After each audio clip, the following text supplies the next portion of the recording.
성탄절에 웬 구약의 아브라함, 이삭의 번제 드리는 그런 말인가. 그래서 제가 생각했어요. 오늘 여기 보니까 아브라함도 나오고 이삭도 나오는데 오늘 마침 이삭이 왔어요. 예. 또 이삭의 엄마가 가만히 보니까 영어로 사라예요. 김대웅 목사님 그러면 아브라함 김 목사님 아닙니까? 그 생각을 했어요. 읽으면서. 예. 아마 그 아버지의 심정은 다 똑같겠죠. 예. 그 이삭이만 오면 그냥 우리 김 목사님이 익사이링해지는 그런 모습을 제가 너무나도 잘 압니다. 저도 우리 딸내미 보면 그렇게 비슷해지거든요. 예. 멀리 위험한 곳에, 군대도 위험하고 또 선교지역도 위험하고 위험한 곳에 다니는 자녀들을 둔 그 부모의 마음은 다 똑같을 겁니다. 예. 그래서 오늘 그런 마음들을 한번 우리가 생각해 봤으면 좋겠다라는 그런 생각을 했습니다. 우리 주님께서 2000년 전에 이 땅에 오신 것은 첫 부활에 참여할 성도들을 구원하시기에 오셨습니다. 그러므로 성탄절은 이 구원의 은총을 받은 우리 성도들에게 정말 기쁘고 즐거운 날입니다. 그래서 우리가 메리 크리스마스 하잖아요. 메리라는 것은 행복하다는, 기쁘다는 그런 말입니다. 분명히 이 날은 구원을 받은, 구원의 은총을 입은 우리들에게는 참 기쁘고 즐거운 그런 날입니다. 구원을 받고 은총을 받는 우리보다 이 세상 사람들이 구원 받지도 않으면서 더 즐거워해요. 뭘 즐거워하는지 모르겠어요.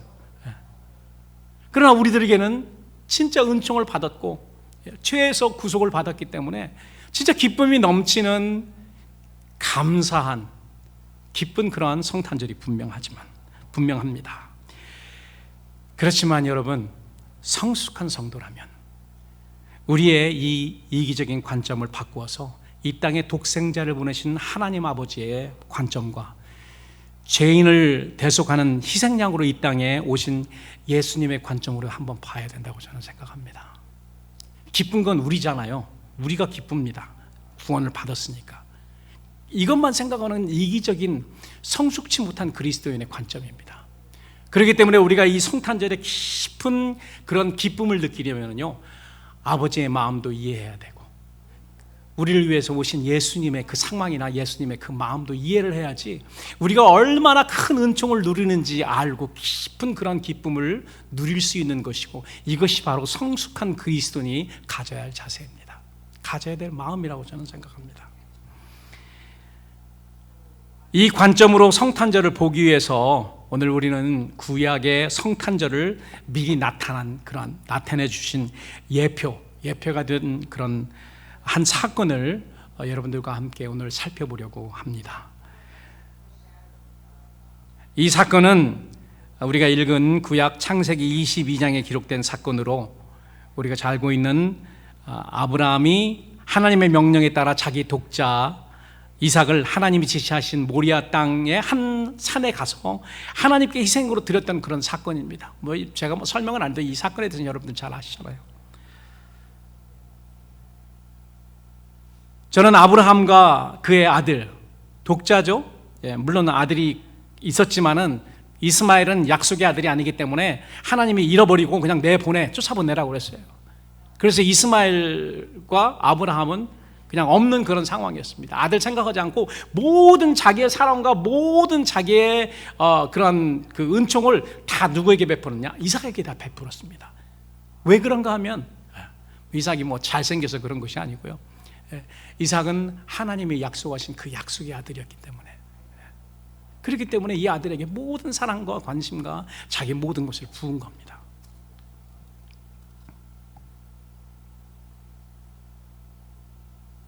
저는 아브라함과 그의 독자 이삭이 하나님이 지시한 땅인 모리아로 가는 길에서 사랑이 풍성하신 하나님 아버지의 마음과 겸손과 순종의 표본인 독생자 예수의 모습이 담긴 성탄절의 완전한 예표를 저는 구약에서 찾게 되었습니다. 자, 아브라함의 마음은 그렇기 때문에 하나님 아버지, 예수님을 이 세상에 보내신 하나님의 아버지 마음의 예표입니다. 구약에서 우리가 찾아볼 수 있는 성탄절 때 예수님을 보내신 하나님 아버지의 마음을 아브라함에서 이 모리아로 가는 그 길, 모리아에서 하나님이 지시한 산으로 가는 그 길에서 우리는 그 아버지의 마음을 읽을 수 있고 아버지의 마음을 경험할 수 있는 것입니다. 여러분 한번 생각해 보십시오. 아브라함이 아들을 100세에 얻었습니다. 여러분, 부모님이 늦게 가진 그런 아이들, 여러 형제 중에 제일 막내들, 이런 특별한 사랑을 받는 것을 우리는 잘 압니다. 우리 오장로님 이렇게 어린 기억에 매일 나는 막내였기 때문에 그냥 부모님의 사랑을 막 아버지한테도 엄마한테도 많이 받았습니다. 이렇게 말씀하시는데, 뭐 오장로님만 그런 것이 아니고요. 구약의 야곱의 아들 제일 막내였던 요셉도 그랬습니다. 요셉이 없어진 다음엔 또 베냐민에게 모든 걸 다 쏟았죠. 늦게 100세에 얻은 아들입니다. 하나밖에 없는 독자를 사랑하는 마음 없어서 여러분 번제물로 아브라함이 드리려고 한 것일까요? 아닙니다. 늦게 얻은 한 아들을 향한 아브라함의 사랑은 그 어떤 아비의 사랑보다 더 기뻤을 것입니다. 마찬가지로 하나님이 자기 독생자이신 예수님을 사랑하지 않으셔서 이 세상에 우리를 위해서 보내셨겠습니까? 절대 아니죠. 하나님에게 예수님은 영원한 삼위일체로 절대 분리될 수 없는 자기의 분신, 자기 자신이세요. 하나님 자기 자신이십니다. 그렇기 때문에 우리는 이 아브라함이 늦게 얻은 이삭을 향한 그 마음, 그 마음에서 하나님의 마음을 읽을 수 있는 거예요. 하나님은 자기의 공의로우심을 만족시키시고 또 이 세상을 살릴 수 있는 그런 방법, 그 유일한 방법이 죄 없는 독생자를 대속물로 내어주는 것이다 라고 생각하시 이 방법을 택한 것이 분명합니다. 그냥 우리 죽어가는 그 사람들을 그냥 사랑으로 살릴 수 있는데요, 그렇다면은 하나님의 공의가 실현되지 않습니다. 죄인은 반드시 그 죄값으로 죽어야 되는데 그냥 살리시면은 하나님의 그 공의, 죄진 사람은 사망하리라는 그 공의를 만족시킬 수 없는데요. 그래서 그 하나님의 공의도 만족시키고 하나님의 그 풍성하신 사랑도 만족시키기 위해서 하나님은 자기 아들, 죄 없는 자기 아들을 사람으로 보내셔서 사람을 대신하여서 사람이 죽게 하신 것입니다. 그래서 예수님은 성육신이라고 하죠. 인간의 몸을 입으시고 종의 몸으로 이 세상에 오실 수밖에 없었던 이유가 사람을 대표해서 죽으셔야 됐기 때문에 그랬던 것이죠.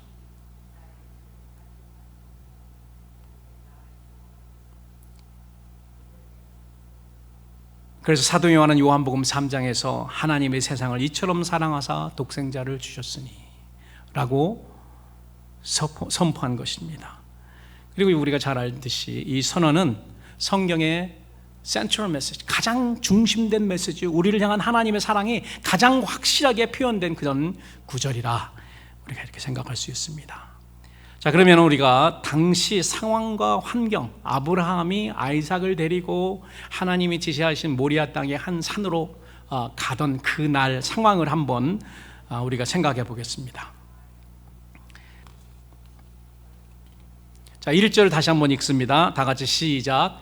그 일 후에 하나님이 아브라함을 시험하시려고 그를 부르시되 아브라함에 하나 하시니 그가 여기 보면은 그 일 후에 하나님이 아브라함을 시험하시려고 그를 부르되 그 일이 무엇입니까? 그걸 알려면 그 21장으로 가야 되죠. 그 일 후에 21장에 기록되어 있는 이 일이 뭐냐면요, 그 이삭이 있기 전까지의 아들이었던 이스마엘도 그 사라의 아들은 아니지만 아브라함의 아들입니다. 그리고 장자예요. 물론 여종인 사라의 여종인 하갈, 애굽 여인 하간을 통해서 낳은 그런 아들이지만은 아브라함에게는 자기 아들이에요. 근데 그 아들 때문에 여러 어려운 사건이 일어나기 때문에 그 이스마엘이 이삭이 태어나니까 막 이스라엘을 부모님 안 보는 데서 발로 밟았나 봐요. 이런 거를 보고 대노했죠, 사라가. 그래서 이 여종을 내어 쫓으라. 그래서 고민이 됩니다. 이스마엘도 아들이고 장자인데 이삭이 아무리 하나님이 약속하신 그런 아들이라도 어떻게 이스마엘도 내 아들인데 내어보낼 수가 있는가 고민에 빠집니다. 아버지가 할 수 있는 그런 고민이죠. 그때 고민하면서 하나님께 여쭸더니 하나님이 아브라함에게 나타나서 네 아내 말대로 해라. 아내 말대로 해야 가정이 평안합니다. 그거는 오랫동안 살았던 그런 사람이 다 한결같이 이야기하는 것이죠. 여자의 말을 들어야지, 아내의 말을 들어야지 가정이 평안합니다. 그래서 어떻게 해요? 그래서 아침 일찍 일어나서 떡과 물 담긴 그런 부대를 지어주고 사라의 여종 애굽 여인 하갈과 그리고 자기의 장자인 이스마엘을 내어 보냅니다. 그 이후로 이스마엘과 이삭은 다시 만나지 않습니다. 이삭이 죽은 다음에 이스마엘이 와서 장사를 같이 야곱과 지낼 때가 아마 그 이후로 본 처음이었을 것 같다는 생각이 듭니다. 성경에는 나오지 않는 걸로 제가 기억합니다. 모르게 성경에 기록되지 않았지만 그 중간에 왔다 갔다 했는지는 저는 잘 모릅니다. 그러나 성경에 기록되어 있지 않습니다.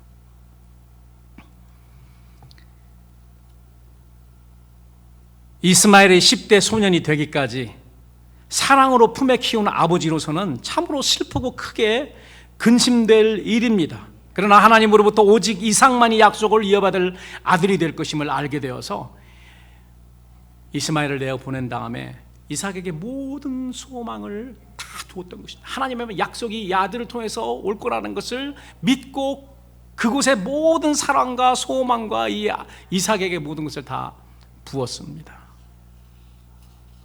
그런데 여러분, 이스마엘을 내어 보내고 10여 년이 흘러 이삭이 이제는 10대 후반, 건장한 우리 이삭이처럼, 오늘 이삭이 보니까 막 머리가 나보다 하나는 더 크더라고요. 이 건장한 그런 아들이 됐습니다.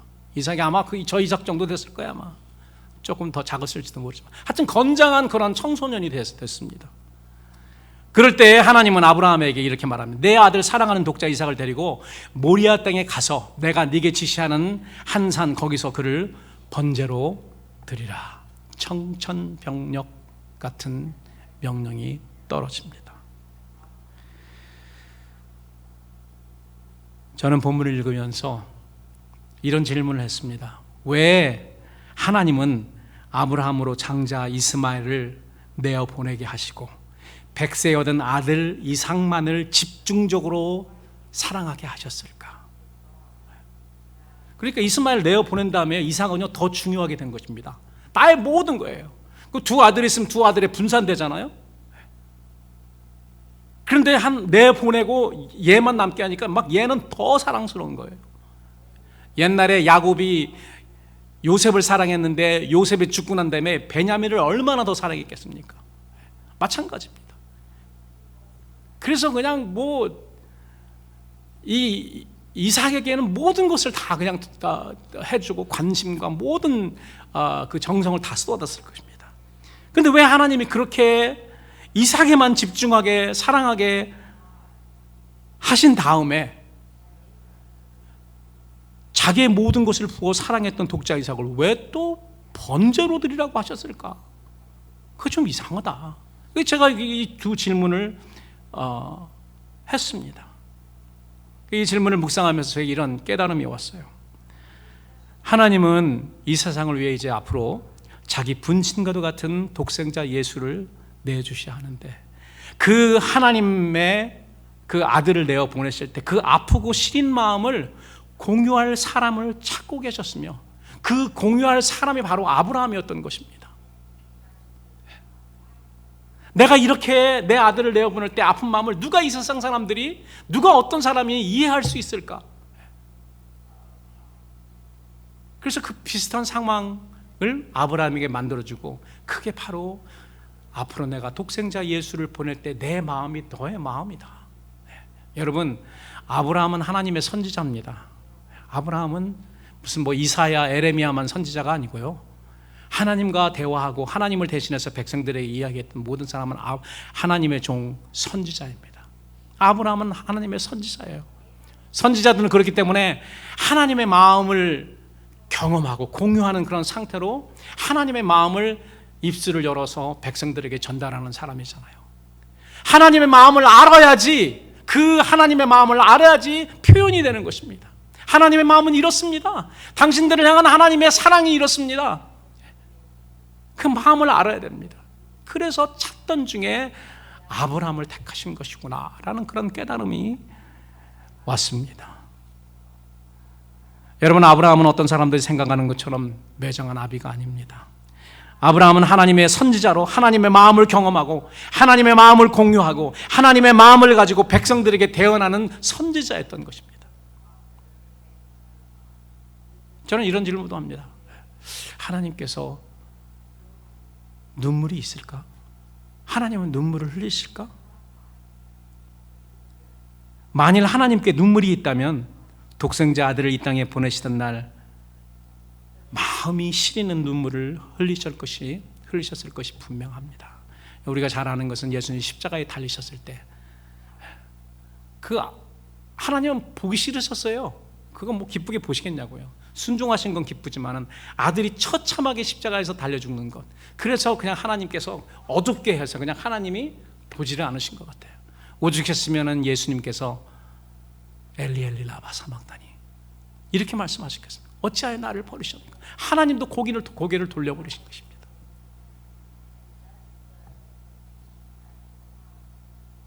이렇게 하나님 관점에서 성탄절은 기쁜 성탄절이 아니라 바로 가슴이 시리게 아픈 그런 날이었을 것입니다.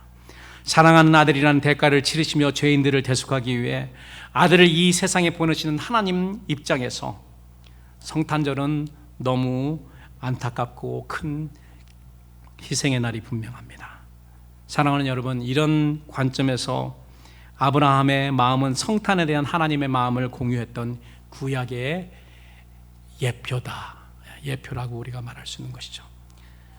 자, 그러면 아브라함의 마음은 하나님 아버지의 마음을 상징하는 예표가 되었고요. 이삭을 한번 봅시다. 이삭의 그 여러 가지 성품과 여러 가지 행동들을 한번 살펴보죠. 저는 여기에서도 이삭은 겸손했고 순종의 사람이었다라고 생각합니다.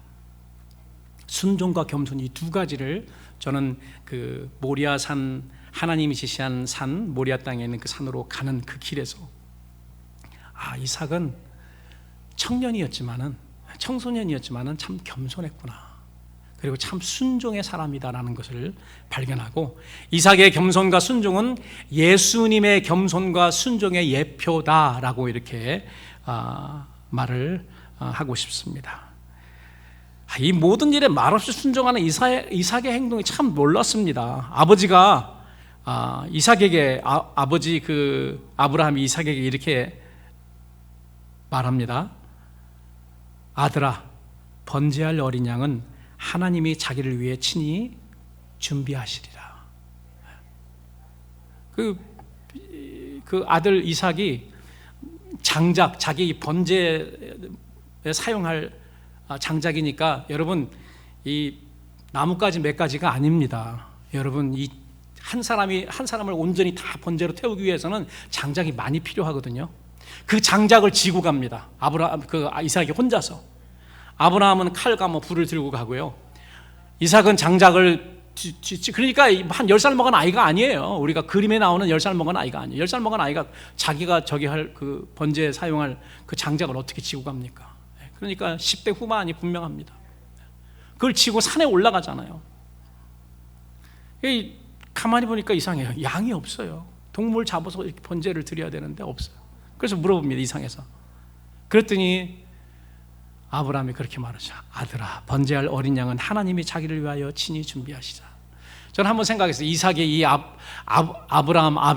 아브라함의 말을 그대로 고지고대로 들었을까?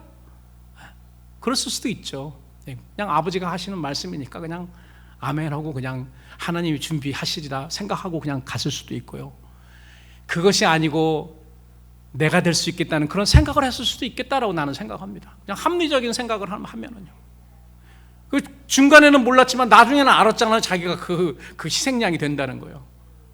아버지가 자기를 묻습니다.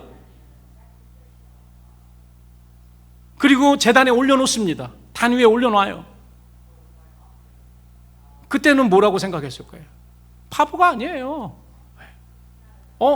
나를 아버지가 잡아서 묶어서 단에 올리고 이제는 뭐 칼까지 서서히 이렇게 가지고 있으니까 내가 아버지가 말한 그 희생양인가?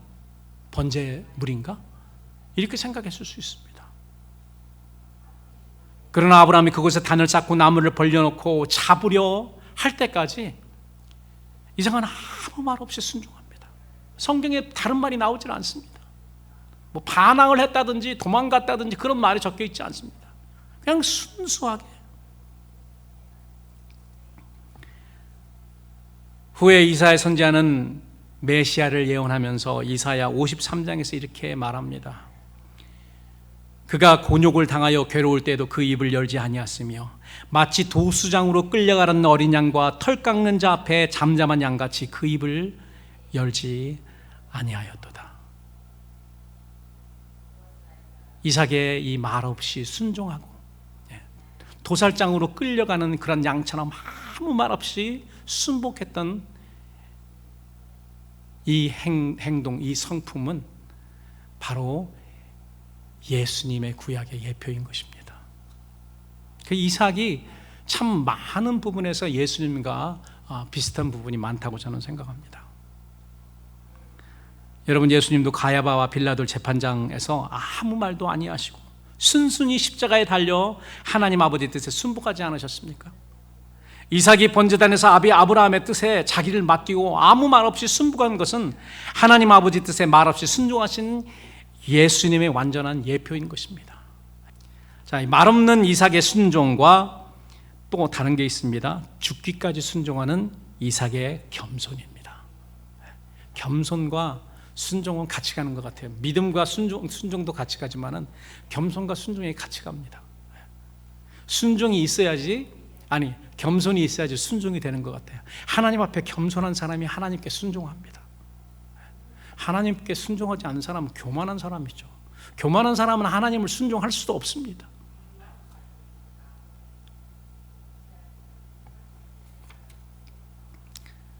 말씀드린 듯이 이삭은 자기를 포박하고 번제단에 올릴 때 거부하고 도망갈 수 있었던 그런 힘이 있었습니다. 육체적인 그런 힘이 있었던 건장한 청년이었어요. 그럼에도 불구하고 자기 몸이 묶여 번제단 위에 올려지고 자기 몸에 칼이 들어오는 순간까지 아무런 반항 없이 순종했습니다. 그것은 예수님의 순종을 예표하는데요. 여러분, 누구의 뜻을 쫓아서 죽기까지 순종한다는 것은요, 그 사람 앞에서 겸손한 것을 의미합니다. 이삭이 구약의 예표로서 아브라함에게 겸손했고 순복했던 것처럼 이삭의 실체이신 예수님도 하나님 앞에서 항상 겸손하셨고 항상 순종의 삶을 사셨던 것이죠. 여러분, 우리가 유월절 사건과 성탄절 사건, 이게 굉장히 큰 사건인데요. 우리가 뭐 유월절, 부활절, 성금요일 이렇게 해서 그 절기를 지키고 또 큰 절기는 성탄절인데요. 예수님이 십자가에 달려서 죽으시고 부활하신 그 주간에 그 유월절 사건을 우리가 보면은요, 이렇습니다. 예수님의 유월절 십자가 순종을 통해서 하나님께 영광을 받으셨다는 사실은 우리가 모두 잘 압니다. 그러나 그 이전에 예수님의 성탄절 겸손으로 하나님이 이미 영광을 받으신 거 아세요? 예수님의 겸손을 통해서 하나님께 영광 돌린 게 먼저였습니다. 그리고 유월절에 십자가의 순종이 있었던 거예요. 요한복음 12장에서 예수님은 자신을 한 알의 밀알로 비유해서 이렇게 말씀하십니다. 한 알의 밀이 땅에 떨어져, 땅에 떨어져 죽지 아니하면, 두 가지죠. 여기 보면은 땅에 떨어지는 것과 땅에 떨어져서 죽는 것 두 가지를 이야기하고 있습니다. 한 알의 밀알은 예수님을 말씀하시거든요. 자기 자신을 말씀하신 것입니다. 한 알의 밀알이 하늘의 모든 영광, 하나님과 동등됨을 여기지 않으시고 땅에 떨어졌습니다. 이게 성탄절이에요. 제일 가장 높은 영화스러운 그 자리에서 가장 낮은 이 땅에 떨어진 그 사건, 이 성탄절 사건이고, 이게 겸손입니다. 가장 높은 곳에서 가장 낮은 말구유에 오셨잖아요. 이게 겸손입니다. 가장 높은 곳에서 가장 낮은 곳으로 가는 것이 겸손이에요. 이 세상 어느 누구도 이 겸손을 가질 수가 없습니다. 왜? 이 세상 어느 누구도 하늘의 그 하나님의 그 영광을 가져본 적이 없거든요. 예수님은 누리셨습니다. 영원토록. 그러나 그런 예수님이 자기를 다 비우시고 종의 형체를 가지고 이 땅에 오셔서 병원도 아니고 왕궁도 아니고 가장 마구간에서 말구유에 탄생하신 것입니다. 그리고 가장 천대받는 갈릴리로 이사 가셔서 갈릴리 산동네에 사셨습니다. 그렇기 때문에 하나님이 모든 영광을, 예수님이 모든 영광을 버리시고 이 땅에 떨어졌을 때, 이 성탄절, 성탄 성육신 사건 때에 하나님이 이미 영광을 받으셨어요. 그리고 이 하나님의 미리 십자가에서 죽었을 때, 그때 또 유월절 사건에 하나님이 영광을 받으신 거죠. 하나님이 두 번 영광을 받으셨어요. 그렇기 때문에 그 요한복음 12장 이 뒷부분에 보면은 예수님이 이 말씀, 하나님의 미를 말씀하시고 하나님 영광을 받으소서 그랬더니 하나님이 뭐라고 말씀하시냐면, 하늘에서부터 소리를 내셔서 하나님의 음성이 들립니다. 내가 이미 영광을 받았고, 과거형입니다.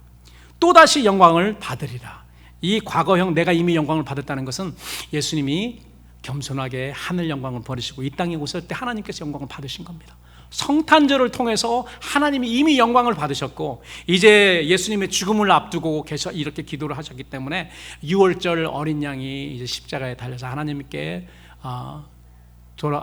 드려질 때, 죽을 때 다시 한번 영광을 받을 것이라고 하늘에서 하나님의 음성이 말을 했던 것입니다. 어떤 신학자와 고고학자들은요, 하나님이 아브라함에게 지시했던 모리아 땅의 그 산을 지금 예루살렘 성전 그곳이라고 이야기를 합니다. 그래서 지금 이스라엘의 그 성전이 아직 세워지, 옛날 그 성전은 있지만은 그 옛날 예루살렘 성전 자리에는 지금 모슬렘 모스크가 있어요. 이 동그란 그 모스크가 있어요. 그리고 그 안에 들어가면 바위가 있다고 그래요. 그 돔 오브 락이라고 그러거든요. 거기에 락이 있는데 그 자리가 이삭이 하나님께 희생드려진 그런 자리라고 이야기를 한다고 합니다. 그래서 그 자리에서 이삭이 드려진 거 아니냐 이렇게 이야기를 합니다만, 저는 좀 생각이 다릅니다. 저는 만일 이삭이 드려진 거가 예수님의 예표였다면은 그 이삭이 드려진 곳이 예수님이 십자가에 달리신 그 곳이어야 된다고 생각합니다. 물론 이제 그 자리에서 얼마 떨어지지 않았어요. 예수님 그 갈보리라고 하는 골고다 그것이 한 하프 마일 정도 분이 떨어지지 않았습니다. 제 생각은 그렇다는 겁니다. 그래야 이 구약의 사건이 앞으로 있을 예수님 십자가 순종의 완전한 예표가 되기 때문입니다. 묵묵히 번제단에 오른 아들 이삭은 예수 그리스도의 완전한 예표요. 십자가를 지시기 위해서 골고다 그 산상을 십자가 지고 가는 그 모습이잖아요. 그 모습. 이삭이 그 나무를 지고 가는 그 나무에 자기가 죽잖아요. 번제로 드려지는 것. 그 번제를 그 장작을 지고 가는 그 모습이 완전히 예수님이 자기 십자가를 지고 그 십자가에 달려 돌아가시기 위해서 골고다로 향하시는 그런 모습.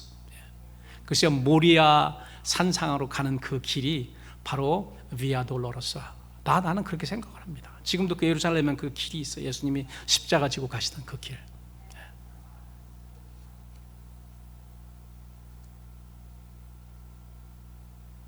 우리는 아버지의 뜻을 따라 묵묵히 피 흘려 제물이 되려는 이삭에게서 그리스도의 모습을 발견할 수 있는 것입니다. 사랑하는 성도 여러분, 구약의 성탄절 예표는 이삭의 겸손과 순종이었고요, 그 겸손과 순종의 실체는 우리 주 예수 그리스도십니다. 주님은 우리 그리스도인들이 겸손과 순종의 십자가를 지고 자신을 따름으로 인해 하나님께 영광 돌리는 그런 삶을 살기를 원하십니다. 성탄절의 겸손과 순종을 통해 하나님께 영광 돌리시기를 소망합니다. 마지막으로 모리아 땅 하나님이 지시한 그 산에서 일어나는 구약의 성탄절 예표는 여러분 따라서 하십시오. 여호와 이레. 다시 한번 여호와 이레. 여호와 이레 사건입니다. 여러분 여호와 이레라는 말이 무슨 말이죠? 하나님이 준비하신다. 하나님이 준비하실 거야. 미래형입니다. 여호와 이레는 그 이 자가 들어가기 때문에 미래형이에요. 그래서 하나님이 준비할 것이다. 이게 바로 아브라함이 아들 이삭에게 이야기해서 하나님이 준비하실 거야. 번제물은 하나님이 준비할 거야. 여호와 이레. 그래서 그 모리아 땅 이름을 더 이상 모리아 땅이라고 부르지 않습니다. 그래서 지금 모리아 땅이 어딘지 몰라요. 그 이후부터는 그 땅을 뭐라고 했다고요? 여호와 이레라고 불렀습니다. 그 땅 이름이 여호와 이레. 아브라함이 그 이후에 그 땅을 여호와 이레로 부르더라. 그래서 그 성경을 기록한 누가 기록했는지 모르지만 그 이후 사람이 기록하면서 창세기를 기록하면서 지금까지 사람들이 말하기를 하나님께서 그것을 준비하라. 근데 그것이 무엇인지를 확실치 않아 그렇게 말은 했는데, 근데 우리는 알죠. 그분이 바로 예수님이라는 것을 우리는 압니다. 하나님께서 이삭을 위해서 이삭 대신에 드려질 그 희생양을 준비하신 것처럼 사람을 위해서, 백성들을 위해서 희생양을 준비하실 것이다라는 거예요. 그 창세기 때부터 그 말을 계속해서 해봤습니다. 해오면 뭐해요? 예수님 그 실체가 오시는데 아무도 그를 영접치 않았는데, 말씀이 그 자기 땅에 오심에 그 백성들이 아무도 영접하지 않았습니다.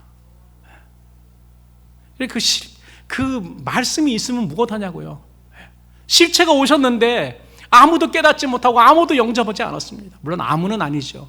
그냥 백성 대다수가.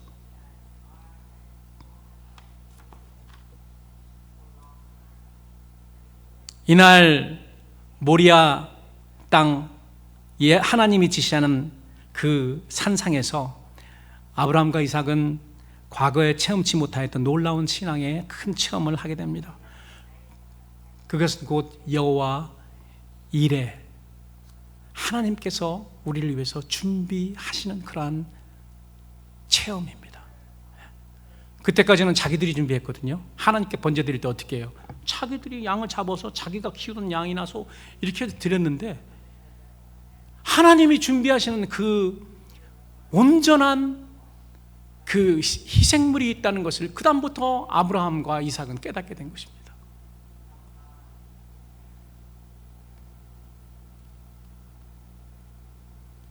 아브라함이 이삭을 칼을 들어서 죽이려 할 때 하나님도 급하셨습니다.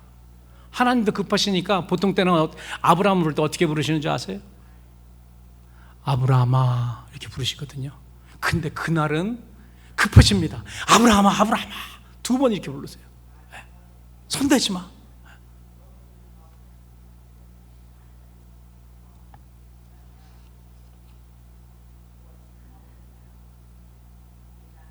그리고 아브라함이 눈을 들어 살펴본즉 수양이 뒤에 있는데 뿔이 수풀에 걸려서 있습니다. 하나님 준비해 놓으신 거예요. 여호와 이레의 신앙은 그때부터 시작되었고요. 수풀에 뿔이 걸려 하나님께서 준비하시던 이삭 대신 하나님께 번제물로 대신 드려진 희생양은 약 2000년 후 이 땅에 오셔서 우리를 대신하여 십자가에서 희생제물로 드려질 예수님의 예표가 되었던 것입니다. 이삭의 겸손과 순종이 그 후에 오실 예수 그리스도의 성품의 예표였다면 이 수양은 모든 사람을 대신해서 희생할 하나님께서 친히 준비하신 여호와 이레 되시는 어린 양 예수 그리스도의 예표인 것입니다.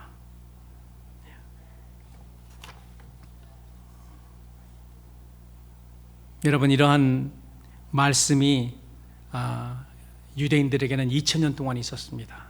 창세기 정도는 이 정도의 사건의 이야기는 웬만한 유대 백성들은 줄줄 외웠을 겁니다. 그런데 그렇게 많이 알고 연구하고 예수님이 어느 동네에 어떻게 태어나실 것까지 알면서 또 동방박사가 와서 유대인으로 태어난 유대인 백성들의 왕으로 태어난 분이 어디 계시뇨 했더니 크게 그 동네가 소동만 했지 아무도 예수님을 찾아간 사람이 없어요. 신기하지 않습니까? 그렇게 연구해서 메시아가 어느 땅에 태어나는 것까지, 베들레헴에 태어나는 것까지 알았습니다. 그런데 왜 안 갔을까요? 저는 마지막 예수님의 재림 때도요, 재림에 대해서 이야기하는 사람 많지만 그 재림 예수님을 맞이할 준비, 맞이할 그런 사람은 그렇게 많지 않다고 생각해요. 동방박사와 같은 그런 심정으로, 내가 성경을 모르더라도 먼 길에서 수개월을 거쳐서 그 진리를 찾아오는 그런 수고 없이 예수님을 만날 수 없는 것이죠. 사도 요한은 요한복음 1장 12절에서 이렇게 이야기합니다. 그러나 영접하는 자 곧 그 이름을 믿는 자들에게는 하나님의 자녀가 되는 권세를 주셨다. 하나님의 백성이라던 유대인들은 그 왕이 자기 땅에 왔는데도 영접하지 않았습니다. 그러나 영접하는 자, 예수님을 영접하는 자, 곧 그 이름을 믿는 자에게는 하나님의 자녀가 되는 권세를 주셨다고. 그리고 또 계시록에서도 사도 요한이 기록하기를 나는 너희 하나님이 되고 너희는 나의 아들이 되리라. 하나님이 하신 말씀을 또 사도 요한이 기록한 것입니다. 결론의 말씀입니다. 성도들은 우리를 죄와 사망에서 구원하시기 위해 하늘 영광 버리시고 종의 형체로 이 땅에 겸손하게 떨어지신 예수님의 성탄을 기뻐해야 합니다. 그러나 이 성탄절의 기쁨을 이 세상 사람들이 누리는 극히 가볍고 감성적이고 쾌락적인 기쁨에 기대지 말아야 됩니다.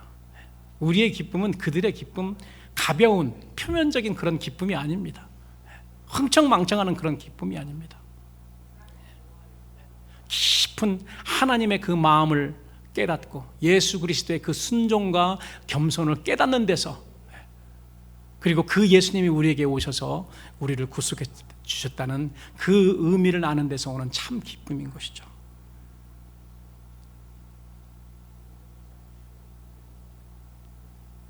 하나님 아버지의 가슴이 시릴 정도로 놀랍고 풍성하신 사랑, 그리고 예수님의 겸손과 순종과 희생에 의한 성탄의 궁극적인 그런 의미를 알고 찬송과 경배로서 하나님께 영광 돌리시고, 또 우리의 도움과 사랑과 희생이 필요한 이웃을 돌아보는 의미 있는 그런 계절이 되기를 우리 주님의 이름으로 축원합니다.